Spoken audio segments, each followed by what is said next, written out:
Hey guys, so we're going to continue our series of videos on things that y'all have been struggling with. And one of the things that I've been noticing in your writing is issues with commas, specifically with some of the more basic comma stuff that we covered when y'all were in sixth grade. So I want to just review some of our basic comma rules because they're the ones I'm really seeing us struggle with, okay? So number one, not seeing so much, though I have seen it a couple times. Use commas to separate items in a series.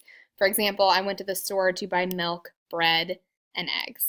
We want to make sure that when we are listing more than two things, that we put commas to separate each item. Okay.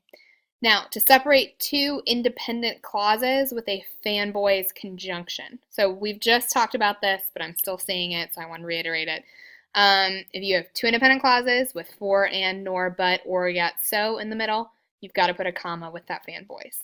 So Durham County schools were closed, comma, but Triangle Day School was open, right? This is probably the main one, to set off an introductory word, phrase, or dependent clause, okay?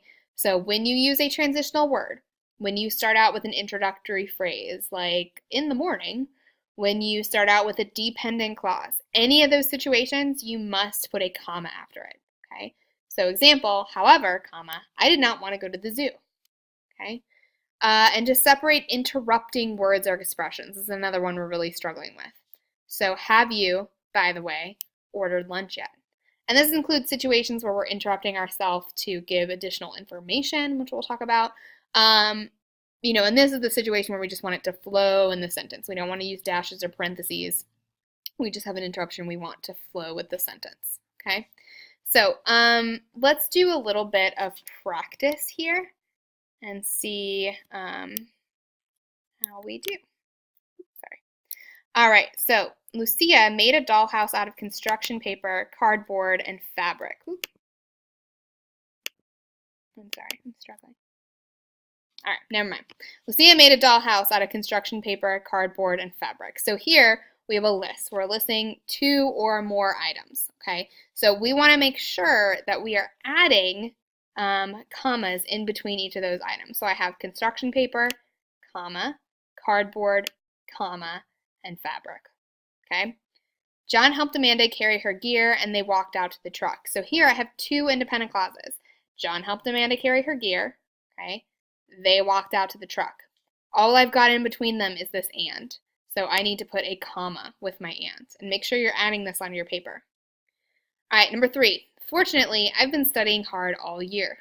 Okay, so I start with my introductory word here, fortunately. So I want to put a comma after it. Okay. 4. As her plane touched down, Amanda felt excited. So I started with a dependent clause. I got in this word as there, subordinate conjunction. So as her plane touched down, comma, Amanda felt excited. Right? Kauai, one of the Hawaiian islands, is known for its isolated, beautiful landscape. So here, right, I have interrupted in between my subject and my verb to add more information. Okay, so Hawaii, comma, one of the Hawaiian islands, comma, is known for its isolated, beautiful landscape.